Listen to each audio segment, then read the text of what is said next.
Head of Public Affairs at the Iranian consulate in Peshawar, Sayyid Abul Hassan Jafri was shot dead by gunmen near his home in Peshawar when he was heading for work.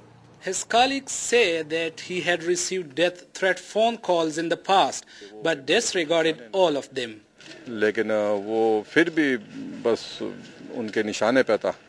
This morning around 8 o'clock, when he was going to work from his home, he was shot from both sides of the street and received 6 bullets on his body, which caused his death. However, this was not the first time in Peshawar that a foreign diplomat is targeted. In November 2008, some gunmen kidnapped Iranian commercial attaché in Peshawar.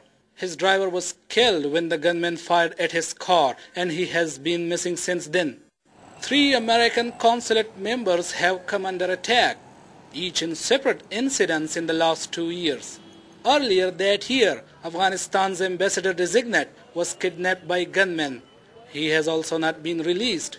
Iran says Pakistan-based Jandullah was involved in a recent suicide bombing in southeast Iran and wants Pakistan that the group's chief to be extradited, but so far it has failed to do so.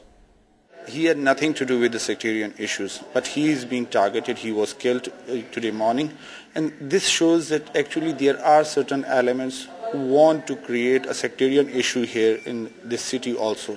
So I think so that it is just to distort the image of the country.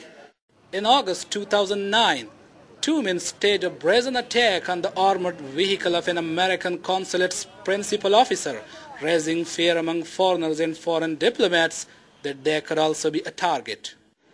In recent days, Peshawar, the capital of Northwest Frontier Province, repeatedly came under attacks as militants have retaliated against any army offensive to rout them from their heavens along Pakistan-Afghanistan borders.